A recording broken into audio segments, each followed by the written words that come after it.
Welcome in gamers to the DAGERSystem channel. I'm onehandmostly, and I'll be taking you back in time to the Cold War. That's right, we'll be taking a look at the Call of Duty Black Ops Cold War, but just the campaign. I'll be taking a look at the game's accessibility and giving you a tour of all the settings. Then I'll be grading the game on mobility, auditory, and visual accessibility, with our signature DAGERSystem's review score. And since this review is only of Cold War's campaign, feel free to leave a comment below and discuss any aspect of the game and its accessibility. I want to see what y'all think about the whole game in general. So let's jump back in time and try to stop the Cold War from happening. Alright, so I'm here inside the settings of Call of Duty Black Ops Cold War. And first, to start off, we have keyboard and mouse. It automatically detects what input device you have. So you have different settings for mouse sensitivity that you can change.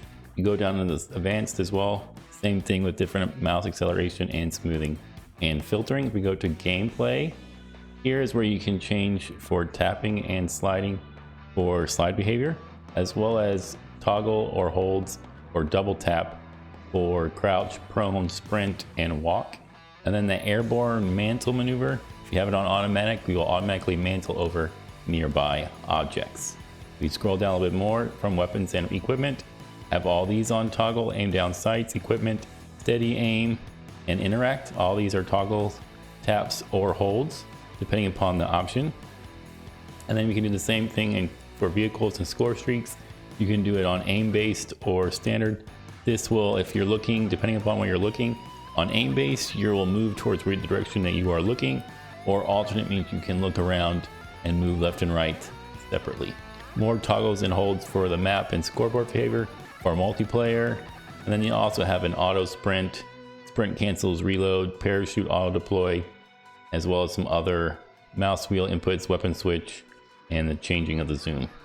Then if we go to keybinds, standard keybinds, 2 input for each function as well. So move forward, I can do W and arrow up, whatever I want to do. We scroll down to the bottom, there's a bunch of inputs, one. Then if we scroll down to advanced, there's an auto move forward function that you can put in as well. So make sure you go through all these separately and really look through all the buttons and figure out what you want to use for your inputs. Here in graphics, and it shows you all the different types of color blinds, and you can pick the colors that fit best of your needs. If we go to audio, we have different sliders for master, music, sound effects, dialogue, and the cinematics. You can also turn on the hit marker sound effect, and then you can change if your default system is speakers or headphones.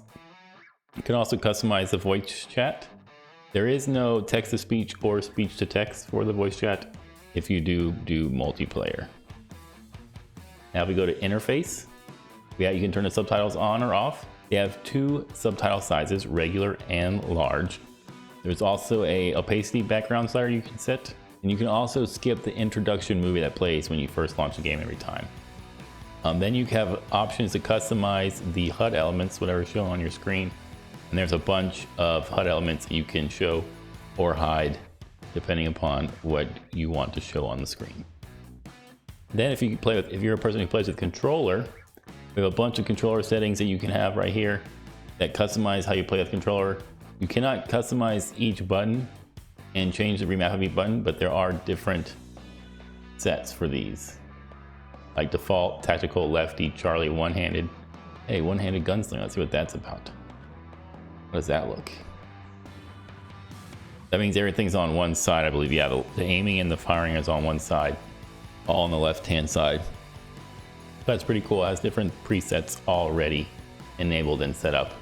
Then if we scroll down, there's multiple other settings like we were for keyboard and mouse, but for aim assist and target aim assist, as well as toggles for that, and moving automatically, auto sprinting, sprint behavior, and different things like that. And that'll do it for the walkthrough of the settings. Now, since this review is only of the campaign, before starting you have the option to choose from 5 different difficulty options, each one harder than the next, with increases in damage and enemy health. And you have the freedom to change the difficulty both during and in between missions. As far as the game's mobility accessibility is concerned, Cold War just misses a shot when it comes to being barrier free. And that's mostly due to the fact that you're unable to rebind the escape key. This is very critical, as during certain points in the game, when it's teaching you new mechanics, the player must press the escape key to dismiss the pop-up. This definitely interrupted my flow and being comfortable with the controls. But besides that, Cold War does a good job addressing mobility accessibility. There's a little bit of something for everyone, with toggle versus holds for various inputs, as well as gameplay designs for auto sprinting and mantling over objects. And with all those things considered, my mobility score for Cold War is thoroughly accessible, or 3 stars. Next, let's talk about visual accessibility of Cold War. For those who are colorblind, the game offers a wide range of colors to customize various UI elements that should cover the 3 predominant types of colorblindness. In addition, Cold War includes numerous options to customize the HUD elements. And one thing I really liked was the various audio and verbal cues by your NPC partner calling out enemies on your left or right.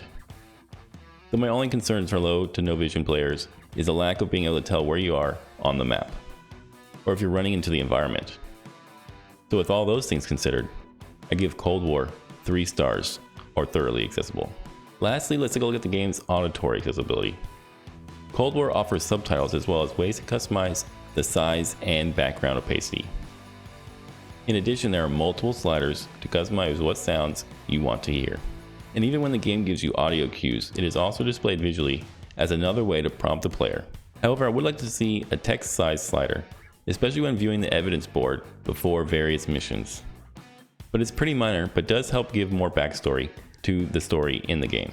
Therefore, I'm giving my auditory accessibility score barrier free, or 4 stars.